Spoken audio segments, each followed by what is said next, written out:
تو اس میں کھانے جو بنتے ہیں وہ نہ صرف ٹیسٹ میں اچھے ہوتے ہیں بلکہ اس کے ساتھ ساتھ آپ کی صحت کا بھی اس میں بہت زیادہ خیال رکھا جاتا ہے. اور اس کے ساتھ ساتھ کرشی کا جامع شیریں ضرور استعمال کیجئے.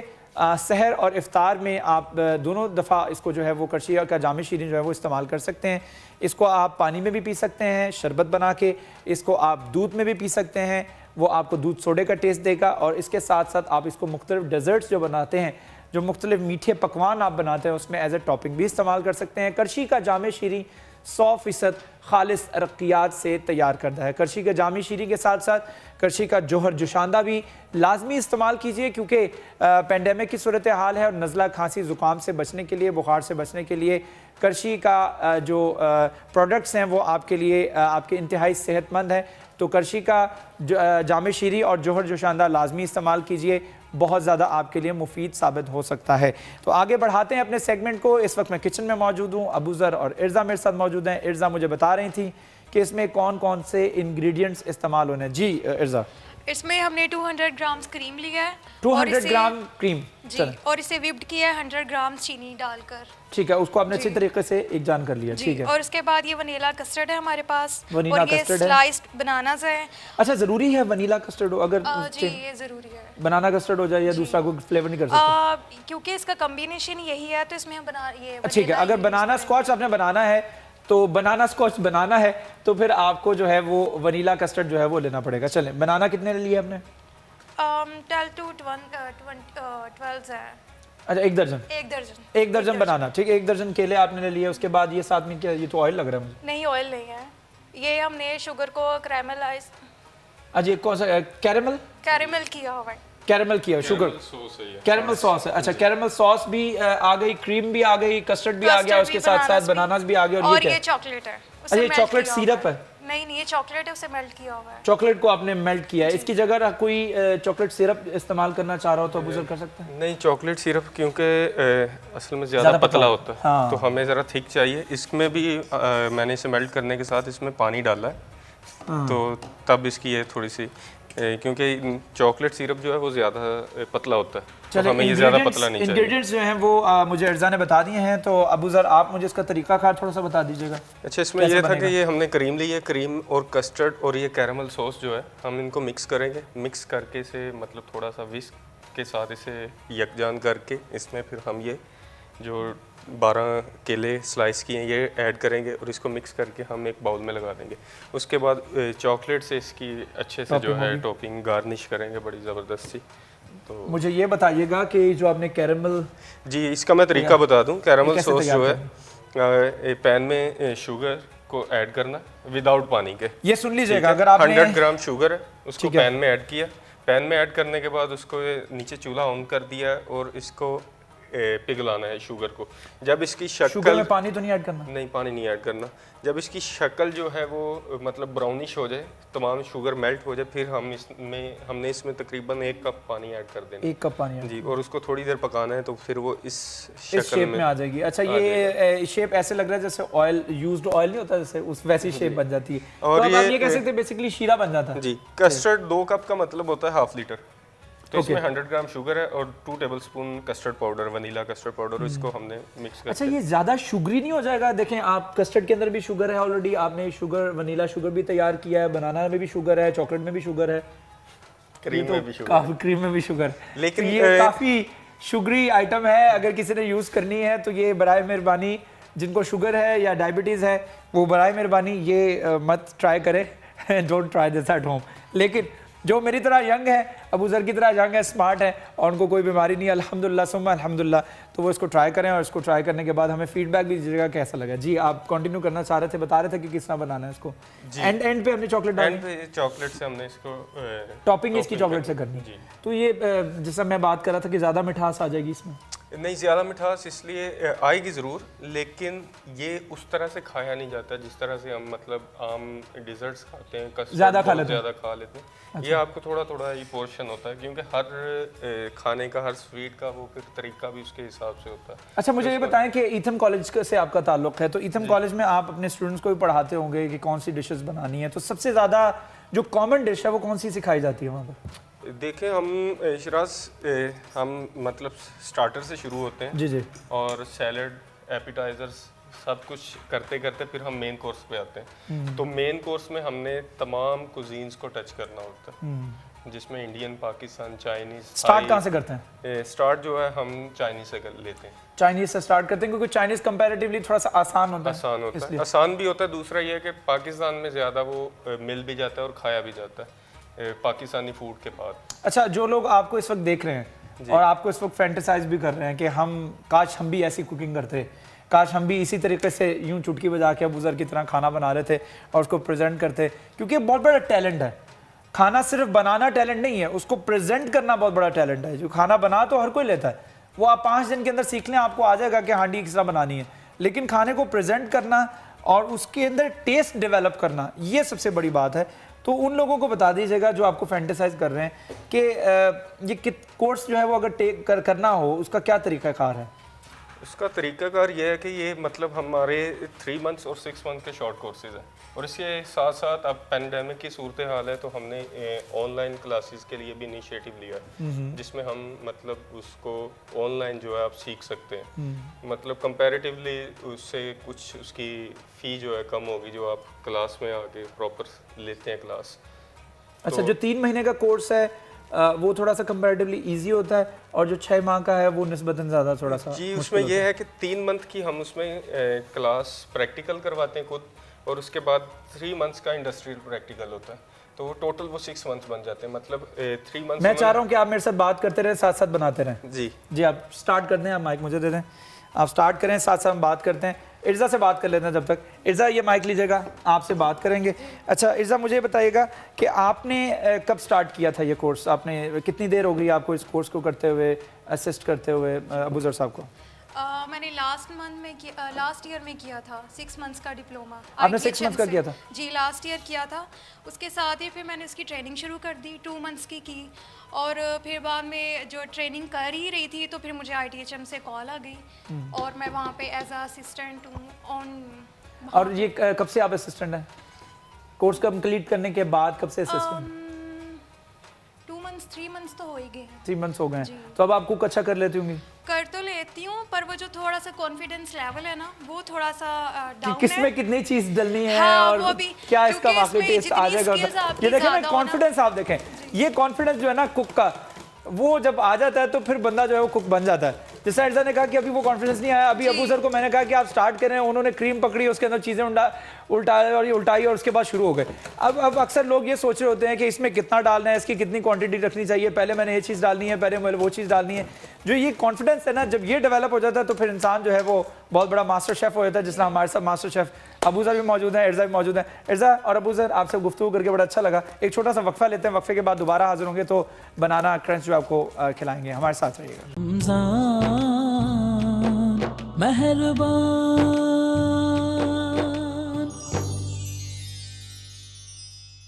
Welcome back. علامہ ریاض محمد کھرل صاحب میرے ساتھ تشریف رکھتے ہیں, ان کے ساتھ ساتھ علامہ ناظم حسین میرے ساتھ موجود ہیں. گفتگو کو جاری کرتے ہیں. جادو کے حوالے سے بات کر رہے تھے, اس کے توڑ کے حوالے سے بات کر رہے تھے, اس کے گناہ کے حوالے سے بات کر رہے تھے کہ کتنا بڑا گناہ ہے. اور علامہ صاحب یہ بتا دیجیے گا کہ جو ہم دیکھتے ہیں کہ لوگوں کا کانفیڈنس جو ہے اب وہ ختم ہوتا جا رہا ہے. کیوں؟ کیونکہ وہ قرآن نہیں پڑھتے, قرآن سمجھتے نہیں ہیں, اس وجہ سے اب ان کا کانفیڈنس بھی نہیں ہے. اب وہ قرآن میں وہ علامہ صاحب کو آگے کہیں گے آپ کو پتہ ہے ٹھیک ہے اس میں جو لکھا ہے لکھا ہے, لیکن میرا مسئلہ جو ہے نا وہ تھوڑا سا الگ ہے, مجھے تو کچھ خاص پڑھنے کے لیے دیجئے کہ میں پھونک ماروں پانی پہ اور پانی پڑھ کے جو ہے وہ پانی پی لوں اور میرا مسئلہ جو ہے حل ہو جائے. تو لوگ پھر اس کا اسمال حل جو ہے وہ شارٹ حل جو چاہتے ہیں, اس کی وجہ سے بہت سارے مسائل پھر پیدا ہوتے ہیں, اور اس کی وجہ سے ان لوگوں کو بہت زیادہ چانس ملتا ہے آنے کا جو کہ عالم, جو فیک عالم بنے ہوتے ہیں, جو کہ جن میں کوئی حقیقت نہیں ہوتی, پھر وہ پڑھنے کے لیے بھی دیتے ہیں, پھر وہ اپنی جو جن کے باہر لکھا ہوتا ہے فلاں چیز کا علاج کروائیے, فلاں چیز کا علاج کروائیے, رشتہ کروا لیجئے, فلاں کروا لیجئے. اور پھر یہ جو لوگ گمراہ ہوتے ہیں, اس کا کتنا بڑا گناہ ہے کہ لوگ جو گمراہ ہو رہے ہیں اور گمراہ ہو کے ایسے جعلی عالموں کے پاس اور جعلی پیروں کے پاس جا رہے ہیں اور پھر ان سے جا کے علاج کرواتے ہیں, بجائے اس کے کہ وہ اللہ تعالیٰ کے آگے جھک کر جو ہے اپنی دعا کریں اور اللہ تعالیٰ کے آگے سجدہ ریز ہو کے اپنی جو بھی تمنا جو التجا ہے وہ اللہ تعالیٰ سے کریں. کیا کہیں گے سوال؟ ترمذی شریف میں امام ترمذی نے حدیث نقل کی ہے, اور اس کے راوی بھی امیر المومنین مولا علی شیر خدا رضی اللہ تعالیٰ عنہ ہے, کہ رسول اللہ صلی اللہ علیہ وسلم نے ارشاد فرمایا میرے بعد فتنے نمودار ہوں گے جن کا آپ نے ذکر کیا، یہ بہت بڑے فتنے ہیں۔ تو میرے کریم آقا مولا صلی اللہ علیہ وسلم نے ارشاد فرمایا کہ میرے بعد فتنے نمودار ہوں گے۔ تو امیر المومنین فرماتے ہیں کہ صحابہ نے عرض کی یا رسول اللہ صلی اللہ علیہ وسلم اس کا تدارک کیا ہے؟ تو فرمایا رجوع الی القرآن۔ آج جتنے یہ فتنے ہیں، جتنے بے جعلی عمل ہیں، یہ لوگ ہیں جو اپنی ذاتی مفادات کے لیے ایک بورڈ لگا کے بیٹھے ہوئے ہیں، کتاب اللہ اور سنت رسول اللہ صلی اللہ علیہ وسلم سے معاشرے کو دور کر رہے ہیں۔ تو آج ہمیں ضرورت اس امر کی ہے کہ ہم رجوع الی القرآن کر لیں۔ ہمارے تمام مسائل کا حل، ہماری تمام مشکلات کا حل، ہمارے تمام معاملات کا حل کتاب اللہ، کلام اللہ قرآن مجید میں موجود ہے۔ سیدنا حضرت احمد بن حنبل رحمۃ اللہ علیہ کے حوالے سے ہے کہ انہوں نے ارشاد فرمایا، آپ نے فرمایا کہ جو بندہ کلام اللہ کی ایک آیت پڑھ لے، وہ باہر نکل کے یہ حلفاً کہہ سکتا ہے کہ میں نے آج اپنے چپ کے اپنے رب سے ہم کلام ہوا ہوں۔ تو حجت الاسلام حضرت امام غزالی رحمۃ اللہ علیہ نے اس سے بھی مزید آگے فرمایا، آپ فرماتے ہیں کہ جس آدمی نے کلام اللہ کی تلاوت کی وہ حلفاً کہہ سکتا ہے کہ میں اپنے خدا سے ہم کلام ہو کر آ رہا ہوں۔ سبحان اللہ۔ تو جب ہمارے اسلاف، ہمارے اکابرین امہ، ہمارے اسلاف نے ہمیں یہ درس دیا ہے کہ ہماری تمام مشکلات کا حل، یہ ضابطہ حیات بھی ہے اہل اسلام کے لیے، اور دیگر معاملہ آپ نے جادو کا ذکر کیا، جادو کا حل بھی یہی ہے، آپ کتاب اللہ پڑھیں تو اللہ پاک آپ کو سے محفوظ رکھے گا مصیبتوں سے بھی، رزق کی برکت، عمر کی برکت، عزت کی برکت، معاشرے میں خیر و برکت اسی سے ہے، کیونکہ جب تک ہم رجوع الی القرآن نہیں کریں گے ہم نجات نہیں پا سکتے، نہ مشکلات سے چھٹکارا پا سکتے۔ ناظم حسین صاحب اس میں کچھ ایڈیشن کر دیجیے گا کہ ہم جیسے کہ جانتے ہیں کہ جعلی پیر اور جعلی عالم جو ہیں اب لوگوں کا کانفیڈنس بہت زیادہ وہ جیتنے لگے ہیں، اور لوگ بھی اب ان کی طرف بڑا رخ کرتے ہیں۔ میں نے دیکھا ہے، نوٹ کیا کہ وہاں پر لائنیں لگی ہوتی ہیں اور لوگ باری باری آ رہے ہیں، وہاں پر ٹوکن لے رہے ہیں، اور جی فلاں کو ٹوکن والا بابا ہے، کوئی فلاں کوئی ہے تو کوئی ہے۔ یہ اس کا حل کیا ہے؟ لوگ وہاں بیٹھ کے باقاعدہ تعویذ بنواتے ہیں، یہ کر دو، فلاں جا کے اس میں دبا دو، فلاں صبح اٹھ کے اس کو نہر میں پھینک دو، تمہارا مسئلہ حل ہو جائے گا۔ مسئلے حل کرنے کے لیے اللہ تعالیٰ نے قرآن دیا ہے، اس پر کیا کہیں گے؟ علوم کی دو قسمیں، ایک تو مادی علم ہے جس کا تعلق سائنسز اور اس سے ہے، ایک نفسانی علوم ہیں۔ اگر اس کا کوئی انتہائی ماہر ہو جائے تو یہ جو جادو کے حقیقی تاثیر ہے تو یقیناً وہ اس درجے تک پہنچ سکتا ہے کہ وہ اس طرح کے، چونکہ غیر مرعیش ہے، مادہ جو ہے وہ نظر آنے والی چیز ہے، مرعیش ہے۔ یہ جو جادو ہے یہ غیر مرعیش ہے، اس کا تعلق نفس کے ساتھ ہے۔ اگر کوئی نفسانی علوم کا اتنا بڑا عالم ہو جائے تو یقیناً اس کے وہ عمل کا یقیناً اثر اور تاثیر ہو سکتی ہے، لیکن آج کل چونکہ اس کو ایک پیشہ بنا لیا گیا ہے، اکثر جو ہے وہ پیشہ ور لوگ بیٹھے ہیں جو صرف مال دنیا کے لیے وہ یہ سب کچھ کرتے ہیں، لیکن لوگ جب ہر طرف سے مایوس ہو جاتے ہیں تو وہ ڈاکٹروں کے پاس بھی جا کے تھک جاتے ہیں، حکماء ہیں، اطباء ہیں، باقی جناب وہ جتنے بھی ہیں ہومیوپیتھی ڈاکٹر ہیں، جب مایوس ہوتے ہیں تو بالآخر ان کے در پہ بھی پہنچ جاتے ہیں جب کچھ نظر نہیں آتا۔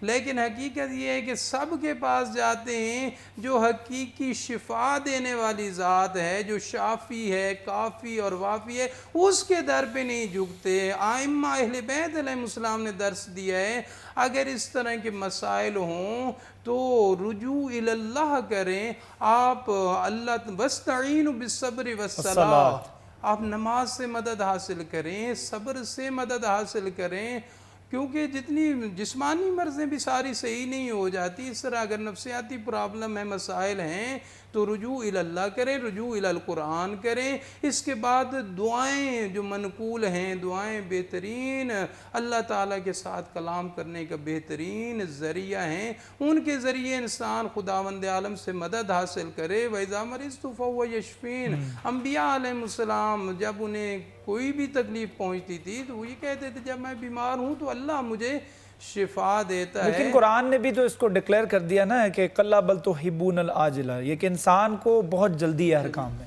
اس کو جلدی سے جلدی ریزلٹس چاہیے، جلدی سے جلدی اس کو وہ چاہتا ہے اس کا کوئی کام ہے تو فٹافٹ ہو جائے، میرا بچہ ہے تو فٹافٹ وہ میٹرک کر لے۔ اگر میری بیٹی کا رشتہ ہونے والا ہے تو فٹافٹ اچھا رشتہ آ جائے. تو یہ بچیوں کے رشتوں کے اوپر تو یہ بہت کچھ کروایا جاتا ہے نا.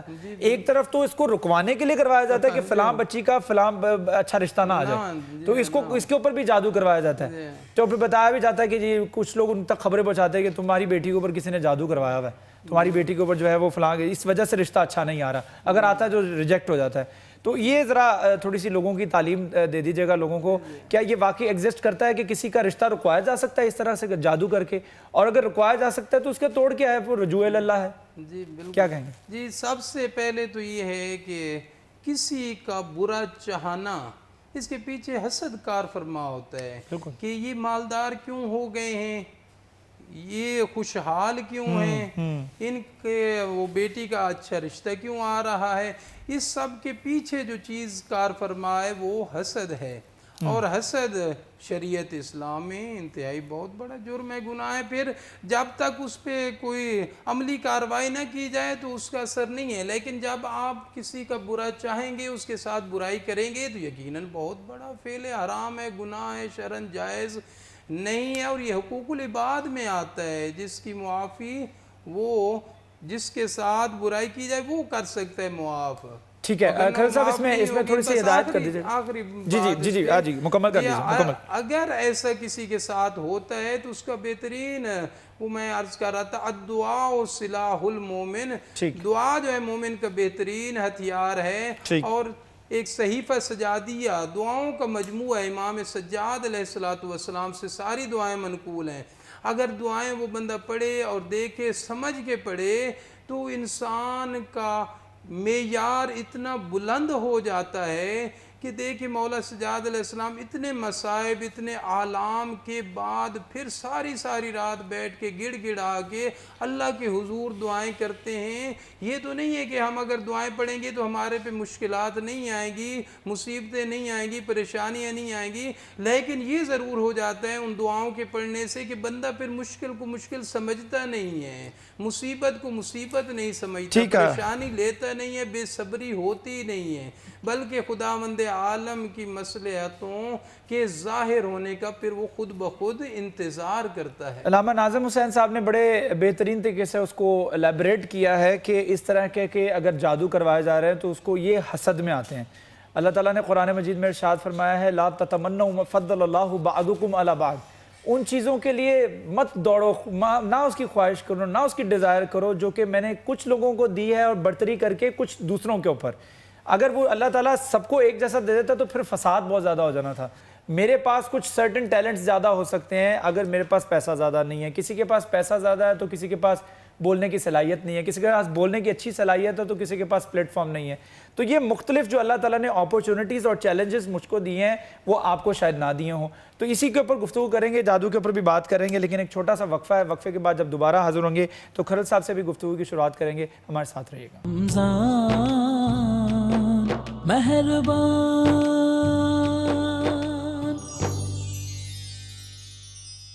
Welcome back. ہمارا آخری سیگمنٹ جاری ہے. ہمارے علماء کرام ہمارے ساتھ تشریف رکھتے ہیں. علامہ محمد ریاض خلیل صاحب میرے ساتھ تشریف رکھتے ہیں, براجمان ہیں, اور ساتھ ہی ساتھ علامہ ناظم حسین صاحب بھی تشریف رکھتے ہیں.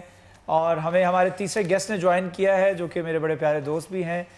ندیم اللہ والا صاحب میرے ساتھ تشریف رکھتے ہیں جو کہ سابق سینئر نائب صدر ہیں فیصل آباد چیمبر آف کامرس انڈسٹری کے, اور سوتر منڈی کی جان بھی ہیں, پاکستان یارڈ مرچنٹس ایسوسیشن سے بھی تعلق ہے, سٹی کلاتھ بورڈ سے بھی تعلق ہے. ندیم صاحب آپ کو ویلکم کہتے ہیں. Thank you. کیسا گزر رہا ہے رمضان؟ ماشاءاللہ جی الحمدللہ بڑا ماشاءاللہ اچھا جا رہا ہے. اور کیا مصروفیت ہوتی ہے رمضان میں, گھر ہی گزارتے ہیں؟ نہیں, موسٹلی دیکھیں آپ کو پتہ ہے کہ ہماری مارکیٹ تقریباً 5:30-6 بجے تک بند ہو جاتی ہے. پچھلے سال کی بات کر رہا ہوں. تو اس ٹائم بھی اب یہ لاک ڈاؤن کے بعد 5:30-4:30 بجے ہم تقریباً کلوز کر دیتے ہیں. اور تقریباً کیونکہ اس سال افطاریاں تو باہر نہیں ہو رہی, کوئی گیٹ ٹوگیدر نہیں ہو رہا. ایک وقت تھا کہ 4-5 بجے مارکیٹ کھلا کرتی تھی. جی کھلا کرتی تھی. اب 4:30 بجے تقریباً کلوز ہو جاتی ہے. اور جو گورنمنٹ نے اور لوکل انتظامیہ نے ہمیں SOPs دی ہیں اس پہ ہم پورا عمل کر رہے ہیں, اور پورے 5 بجے تک پوری مارکیٹ کلوز ہو جاتی ہے, اور افطاری تقریباً گھروں میں ہی ہو رہی ہے. افطاری گھروں میں ہو رہی ہے. اچھا, میں نے دیکھا کہ پاکستان یارڈ مرچنٹس ایسوسیشن جو پائما ہے, پائما ہم نے نوٹ کیا ہے کہ 3 سے 4 بجے تک کھلا کرتی تھی, بحال ہوا کرتی تھی دکانیں وہاں پر, اور کاروبار کھلنا شروع ہوتے تھے. لوگ 2 بجے 3 بجے اپنی فیکٹریوں سے جو ہے وہ دکانوں پر آیا کرتے تھے. اب چونکہ یہ کسی لاک ڈاؤن کہا جا سکتا ہے, کسی کو حکمران نے نہیں کیا, یہ کسی اشرافیہ نے نہیں کیا یا یہ کسی جو ڈیلیبریٹلی کروایا نہیں گیا, یہ اللہ تعالیٰ کی طرف سے ہوا ہے. اور ایک قدرتی طور پہ ہماری ٹائمنگ, میں علامہ صاحب کو بھی اس میں انگیج کرنا چاہوں گا کہ ہماری ٹائمنگ جو چینج ہو گئی ہے. ہماری ٹائمنگ جو اب گورنمنٹ نے کر دی ہے, وہ آپ کہتے ہیں جی پنجابی میں جیسے کہتے ہیں کہ ڈانگ سوٹے سے کروائی تو کروائی, اور وہ کروا بھی دی گئی. یعنی قدرتی طور پہ ہوا لیکن ہو گیا, دیر آئے درست آئے. لوگ یہ کہا جا سکتا ہے کہ جب مارکیٹ جو ہے وہ کھلنا شروع ہوتی تھی, اب مارکیٹ انہی اوقات پہ بند ہونا شروع ہو گئی ہے. یعنی صبح 8 بجے سے ایک معمولات زندگی جو ہے وہ چلنا شروع ہوتے ہیں اور 4 سے 5 بجے بند ہوتی ہے دکان. تو یہ کرونا وائرس اور پینڈیمک جو ہے اس کے ایک پازیٹیو آسپیکٹس میں سے ایک آسپیکٹ ہے. کیا کہیں گے اس پر؟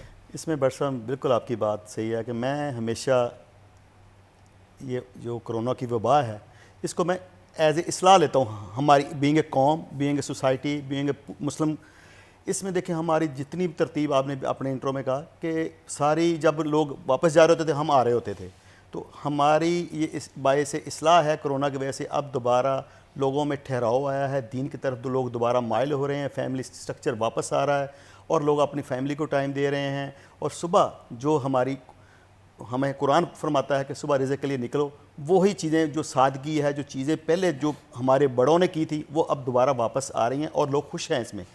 چاہے گورنمنٹ لاک ڈاؤن کے حق میں نہیں تھی, ہمارے پرائم منسٹر وہ بار بار کہہ رہے تھے کہ لاک ڈاؤن اس کا حل نہیں ہے. آپ کو پتہ ہے کہ یہ وبا پوری دنیا میں پھیلی ہوئی ہے اور اب اس کے ساتھ ہی ہم نے آگے پوری زندگی جو سسٹم ہے, سال ہے, 6 مہینے, اس کو گزارنا ہے.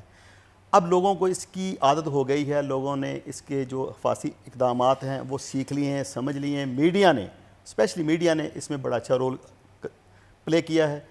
اور اب ہمیں جس طرح باقی بیماریاں ہیں, شوگر ہے, ہارٹ اٹیک ہے, ذیابطیس ہے اور دوسری ہیپاٹائٹس سی ہے, اس چیزوں کے ساتھ ہم زندگی بسر کر رہے تھے. اب اس کو بھی ہم نے کیری کرنا پڑنا ہے. یعنی اس میں ایک اور بیماری شامل ہو گئی ہے, اس بیماری کے ساتھ ہمیں رہنا سیکھنا ہوگا. اس کے حساب سے ہمیں اپنے طرز زندگی کو چینج کرنا ہوگا, اپنے کاروبار کو, اپنی ٹائمنگ کو اسی حساب سے لے کے چلنا ہوگا تاکہ. تاجر برادری نے کتنا نقصان سہا ہے اس میں؟ ہم نے دیکھا کہ تاجر برادری کے لیے تو دکانیں اگر 2 مہینے بند رہی ہیں اور عید کا سیزن سب سے زیادہ کمانے کا سیزن ہے, 11 مہینے ایک طرف اور 12واں مہینہ یعنی رمضان کا مہینہ کمائی کے لحاظ سے ایک طرف, تو تاجروں کا کیا موقف ہے؟ دیکھیں اس میں آپ نے دیکھا کہ پچھلے سال سے ہم سٹرگل کر رہے تھے, مختلف ٹیکسز ہمارے اوپر, اچانک سیل ٹیکس آ گیا, باقی چیزیں آ گئی, شناختی کارڈ کی شرط آ گئی, پورا سال ہماری جدوجہد میں گزرا ہے اور پورا کرائسس کا سال گزرا ہے. آگے یہ کرونا آ گیا, اب دیکھیں 2 ماہ ہو گئے ہیں, پورا لاک ڈاؤن ہے, بالکل کاروبار سٹک ہو گئے ہیں. پچھلے ہی ہمارا نقصانات بہت زیادہ ہو گئے تھے, ابھی یہ لاک ڈاؤن ہو گیا. ہمیں گورنمنٹ سے چاہیے, گورنمنٹ کو یہ اپیل کروں گا کہ یہ جو 4 دن یا باقی یا 6 یا 7 دن رہ گئے عید میں, اس کو آپ 24 آور ایک دفعہ کھول دیں. عید کے بعد تقریباً مندہ ہے, تقریباً سارے سیکٹر اپنا زور لگا چکے ہوتے ہیں, خریداری مکمل ہو چکی ہوتی ہے. یہ اسلامی تہوار ہے, اس کو آپ 24 آور کھولیں تاکہ پچھلا ہمارا جو ریکوری ہے. کی چھٹیاں جو ہے گورنمنٹ کی جانب سے وہ 6 یا 7 دی جا رہی ہیں, تو اس پر بھی کچھ بحث چل رہی ہے, یہ صحیح کر رہا ہے گورنمنٹ کی جانب سے, صحیح اقدام ہے کہ نہیں؟ آپ اس کو کس طرح سے دیکھیں؟ گورنمنٹ کی چھٹیاں پہلے بھی بہت زیادہ ہو گئی ہیں. ہم چھٹیاں کھیل کے اپنا معیشت کا مزید نقصان نہیں کرنا چاہیے. اداروں کو واپس آنے دیکھیں, جو فکس سیلری ہے گورنمنٹ کے اوپر بوجھ ہے, اگر آپ اس میں 20 دن سے کام لیں گے تو پبلک کا لوڈ بڑھتا جائے گا. دیکھیں پورے ہفتے کی اگر بات کی جائے تو پیر سے لے کے جمعے تک گورنمنٹ کی جانب سے فیصلہ یہ کیا جا رہا ہے کہ پیر سے لے کے جمعے تک, یعنی جمعہ نکال دیا جائے, جمعے رات تک دکانیں کھولی جائیں گی, صبح 8 بجے سے لے کے 5 بجے تک. ویسے کا ٹائم سکویز ہو گیا. اس کے بعد جمعہ ہفتہ اتوار چھٹی آ گئی, اس سے پہلے 2 مہینے کی چھٹیاں رہی, اس کے بعد عید کی چھٹیاں آ رہی ہیں. تو یہ بہت بڑا میرے خیال میں ایک چنک ہو جائے گا, جس کی وجہ سے کاروبار کو بہت نقصان. جی بہت نقصان ہے, گیپ بڑھتا جا رہا ہے اور آہستہ آہستہ اس کا نقصانات ہماری معیشت پہ, اس کے اثرات بے روزگاری کی شکل میں, لا اینڈ آرڈر کے حوالے سے بہت زیادہ خطرناک نظر آ رہے ہیں. گورنمنٹ کو چاہیے کہ ابھی عید سے پہلے 24 آور جس طرح کراچی چیمبر ہے کھول دیا جائے, تاکہ اس کا رش جو گورنمنٹ میڈیا ہمارا دکھا رہا ہے کہ لوگ بہت زیادہ بازاروں میں آ رہے ہیں, لوگوں نے آنا ہے. اس میں دکانداروں کا یا کسی فیکٹری کا کوئی قصور نہیں, روڈ پہ آپ لوگ جا رہے ہیں. بھائی کئی لوگوں کا روزگار تو جڑا ہی صرف عید سے ہوتا ہے. اگر جتنا آپ لیٹ فیصلہ کریں گے اتنا بوجھ اس کے اوپر لیٹ فیصلہ کریں گے اتنا اس کا بوجھ جو ہے برداشت کرنا پڑے گا. علامہ صاحب سے بات کرنا چاہوں گا. علامہ صاحب یہ بتا دیجیے گا کہ عید سر پر ہے, عید کے پڑھنے کے حوالے سے جو فیصلہ کیا جائے گا وہ کیا ممکنہ طور پر ہو سکتا ہے؟ کیا عید جو ہے وہ گھروں میں بھی پڑھی جا سکتی ہے؟ آپ کا سوال بڑا اہم ہے. اس حوالے سے چونکہ پوری اللہ تعالیٰ کی مخلوق جو ہے وہ آزمائش سے 2-4 ہے اور یہ اللہ ہی کی طرف سے ہے, اور اللہ وحدہ لا شریک سے ہمیں توبہ استغفار اور رجوع اللہ اور رجوع القرآن کرنا چاہیے کہ اللہ تعالیٰ ہمیں اس سے نجات عطا فرمائے۔ جہاں تک تعلق ہے فرض کی ادائیگی جو ہے، فرائض نماز فرض جو ہے وہ ہم اپنے گھروں میں ادا کر رہے ہیں، اس لیے کہ وبا ہے اور وہ فاصلہ رکھنا ضروری ہے۔ اگر ریاست فیصلہ کرتی ہے کہ نماز جو ہے، نماز عید الفطر جو ہے وہ لوگ اپنے گھروں میں ہی صدقہ خیرات کر لیں، تو یا عیدگاہوں میں کھلے میدانوں میں وہ فاصلہ جو ہے سماجی وہ برقرار رکھتے ہوئے عیدین کی نماز کی اجازت دے دے مشروط، تو میں سمجھتا ہوں قواعد و ضوابط کے مطابق کھلے میدانوں میں نماز کی ادائیگی کی جا سکتی ہے۔ اور جیسے محترم بھائی نے فرمایا کہ ہمیں یہ عید جو ہے در حقیقت سادگی کے ساتھ اور اس ازمائش کی گھڑی میں یہ سمجھ کے اللہ تعالیٰ سے رجوع کرنا چاہیے کہ اللہ تیری ساری مخلوق بھی بڑی پریشان ہے اور ہم بھی، اور ہمیں اپنے خدا سے پکار کر التجا کی شکل میں، ندا کی شکل میں، پکار کی شکل میں اللہ سے معافی کا طلبگار ہونا چاہیے۔ اسی میں ہمارا جو آنے والا مستقبل ہے، آنے والا جو حالات ہیں ان کو ہم اچھا بنا سکتے ہیں، کل کو خوبصورت بنا سکتے ہیں، صرف اللہ کی رحمت سے، اللہ کی رحمت سے۔ اس پہ بات کرنا چاہوں گا، یہ ہمارے پاس موقع ہے کہ اللہ تعالیٰ نے ہمیں موقع دیا ہے کہ مانگ لو جو مانگنا ہے تمہیں عطا کر دوں گا میں۔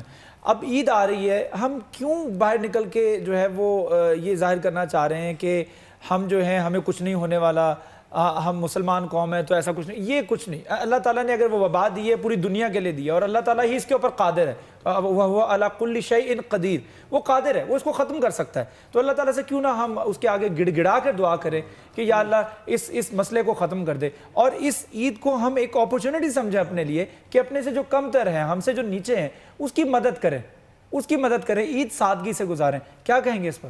جی یقیناً سمجھنا چاہیے کہ یہ ایک طبی مسئلہ ہے، بہت بڑا مسئلہ ہے، وبا ہے جس کا تعلق جسم و جسمانیات کے ساتھ ہے، اور یہ خداوند عالم نے یہ جہان بنائے مادی اسباب کے تحت۔ یہاں یہ جو وبا آئی ہے، بیماری ہے، وہ ہر ایک کو لگتی ہے اور دیکھ رہے ہیں، سب نظروں کے سامنے ہیں۔ تو جس طرح اطباء ڈاکٹرز نے SOPs بنائی ہیں، یقیناً احتیاط کرنی چاہیے، ان پر عمل کرنا چاہیے۔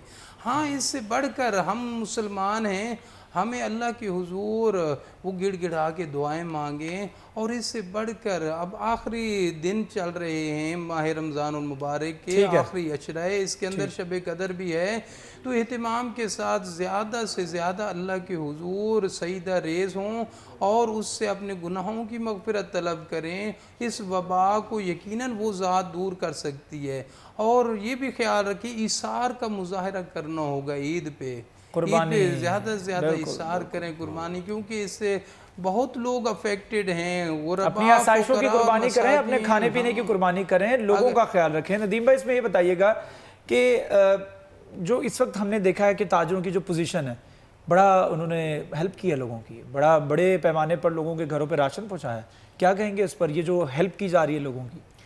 دیکھیں شیراز بھائی، یہ تو ہمارا ایک دین کا حصہ ہے، اور ہمارے فیصل آباد کی اسپیشل یہ پہچان ہے کہ تمام تاجر جتنے بھی ماشاءاللہ کسی نہ کسی اسٹیج پہ ہیں، وہ اپنے حساب سے بہت زیادہ خیراتی ادارے چلا رہے ہیں، خیرات کر رہے ہیں، اور اللہ تعالیٰ نے اسی طرح نظام یہ چیزیں بنائی ہوئی ہیں کہ کوئی نہ کوئی کسی، جس طرح مختلف NGOs ہیں، مختلف ادارے ہیں، وہ لوگوں کی ہیلپ کر رہے ہیں۔ تو یقیناً فیصل آباد اس میں ماشاءاللہ بہت آگے ہے، اور ہمیشہ یہ انہوں نے اس طرح کے کبھی کوئی زلزلہ آ جائے، کوئی آفت آ جائے، اپنا ایک علیحدہ مقام بنایا اس دفعہ تو تاجروں نے پروف کر دیا کہ وہ واقعی میں انسانیت کا دکھ رکھتے ہیں اپنے دل میں۔ سیلانی ویلفیئر ٹرسٹ نے، اس کے ساتھ ساتھ دیگر جو ٹرسٹ ہیں، اس کے علاوہ انڈیویجولز نے بڑے جو ہے وہ مدد کی ہے، تو اس پہ میرے خیال میں یہ قابل ستائش بات ہے۔ بالکل جی، ان لوگوں کو بالکل ہمیں اپریشیٹ کرنا چاہیے جو بھی انسانیت کی خدمت کر رہا ہے کسی شکل میں، چاہے وہ مال کی شکل میں، ٹائم کی شکل میں، یا کسی طرح بھی انسانیت کی خدمت کی جا رہی ہے، اور یہ وہ وقت ہے، یہ وقت کی ضرورت بھی ہے کہ ہم دوسروں کا احساس کریں، اپنے سے نیچے جو لوگ ہیں ان کا احساس کریں، خود کم کھا لیں، گزارا کر لیں، لیکن ان کا بھی خیال رکھا جائے۔ تو عید بھی ہمیں اسی طریقے سے گزارنی ہے۔ ایک چھوٹا سا وقفہ ہے، وقفے کے بعد دوبارہ حاضر ہوں گے، ہمارے ساتھ رہیے گا۔ رمضان مہربان،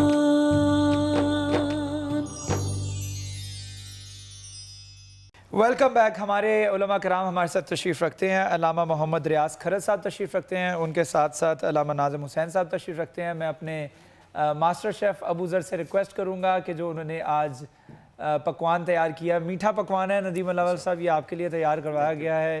افطاری کا وقت بھی قریب ہوتا چلا جا رہا ہے, بھوک بھی بڑھتی چلی جا رہی ہے, اور ندیم اللہ والا صاحب مجھے دیکھ کے مسکرا رہے ہیں, لگتا ہے آپ کو بھی بھوک لگ رہی ہے بہت زیادہ. بالکل آخری ٹائم ہے روزے کا, تو آپ کو پتہ ہے کہ اس ٹائم تو تقریباً بلڈ پریشر لو ہوا ہوتا ہے, تو تقریباً روزہ لگا ہوتا ہے سب کا. لیکن اس دفعہ کا رمضان موسم کے اعتبار سے بھی اچھا رہا ہے, بہت اچھا رہا. مئی میں ویسے اپریل مارچ میں جو ہے وہ گرمی آ جاتی ہے, لیکن اس دفعہ مئی کا اینڈ ہو رہا ہے, لیکن اس کے باوجود جو ہے وہ موسم بہت اچھا ہے. ٹیمپریچر آپ دیکھیں 35 34 تک ابھی تک ہے, اور ماشاءاللہ جب بھی کوئی گرمی پڑتی ہے ساتھ ہی 2-3 دن بعد بارش آ جاتی ہے. یہ اللہ کی خاص بلیسنگ ہے ہماری. یہ کرم اس وجہ سے بھی ہے کیونکہ جو کرونا وائرس کی وجہ سے لوگ گھروں میں رہے ہیں, اس کی وجہ سے ماحولیات آلودگی جو ہے وہ بڑی کم ہوئی ہے. بالکل صحیح بات ہے. گاڑیوں کے دھواں, ٹریفک, بسوں کے اندر رش, جو ٹرانسپورٹ بند ہوئی, اس کی وجہ سے اس کے اثرات ہمیں مثبت نظر آ رہے ہیں موسم کے. اس میں ہم نے ایئر کوالٹی انڈیکس دیکھا ہے, اس کا احوال جو تھا اتنا برا تھا کہ پاکستان میں جو فیصل آباد ہے وہ پولیوٹڈ ترین شہروں میں شامل تھا, جو آلودہ ترین شہر تھا. اب اس کا انوائرمنٹ ایسا ہو گیا کہ ہمارے ہر 4-5 دن بعد جو ہلکی ہلکی بارش ہوتی ہے, اور رات کے وقت سحری کے وقت ہم دیکھتے ہیں کہ ہلکی ہلکی فوار ہو رہی ہے. یہ اللہ تعالیٰ کا ایک کرم ہے. تو یہ کہا جا سکتا ہے اس پینڈیمک کا جو ہے وہ مثبت پہلوؤں میں سے جو ہم ڈسکس کر رہے تھے ان میں سے ایک پہلو یہ بھی ہے. اس میں دیکھیں اس میں دیکھیں ابھی پوری دنیا میں سمجھ لیں کہ پوری دنیا کرفیو کی حالت میں ہے. بالکل. اور پوری دنیا میں ایک وقت میں اس طرح یہ کرفیو کی حالت کبھی بھی نہیں ہو سکتی تھی, اور پوری دنیا میں اس پہ بڑا سختی سے اپنے لوگوں کو اندر اپنے گھروں تک محدود رکھا ہے. اور ہمارا ملک اس طرح کا نہیں ہے کہ ہم گھر بیٹھے ان کو سیلری دے سکیں یا اتنا سروائیول کر سکیں. وہ تو بہت امریکہ جیسے ملک ہیں وہ تو سروائیول کر سکتے ہیں. میں گورنمنٹ سے اپیل کرنا چاہوں گا, یہ کرونا ہمارا کوئی الائی نہیں ہے گورنمنٹ کی, اس کے ساتھ کوئی ڈیل نہیں ہے کہ بھئی انہوں نے 4 دن کرونا نے ہمیں کچھ کہنا نہیں ہے. پیر منگل بدھ جمعرات ہمیں کام کرنا ہے, اور جمعہ ہفتہ اتوار کرونا نے ہمیں کچھ نہیں کہنا. یا صبح 9 بجے سے لے کے 5 بجے تک کرونا سویا ہوگا اور ہم نے کام کرنا ہے.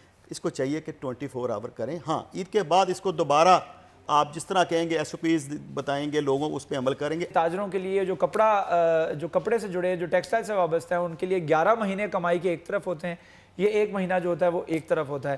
عید سر پر ہے, اگر دکانیں کھل جائیں اور عید تک یہ اجازت دی جائے کہ تاجر جو ہیں وہ 24 گھنٹے اپنی دکانیں کھولیے, تو پھر وہ ایک اچھی کمائی کر سکتے ہیں, تاکہ ان کے جو لاس ہوا ہے, جو پچھلے 2 مہینے لاس ہوا ہے, اس کو ریکور کیا جا سکے. تو ہم امید کرتے ہیں گورنمنٹ جو بھی فیصلہ کرے گی وہ اس میں وزڈم بھی شامل ہوگا, اس میں حکمت بھی شامل ہوگی, اور اس میں تمام سٹیک ہولڈرز کی رائے بھی شامل ہوگی. میں اجازت چاہوں گا اپنے علماء کرام سے, ندیم اللہ والا صاحب سے جو کہ سابق سینئر وائس پریزیڈنٹ ہیں فیصل آباد چیمبر آف کامرس انڈسٹری کے. بہت شکریہ ہمیں جوائن کرنے کے لیے. اس کے ساتھ ساتھ اپنے ہوسٹ شیراز بٹ کو بھی اجازت دیجیے. کل ملاقات ہوگی. اللہ حافظ. رمضان مہربان.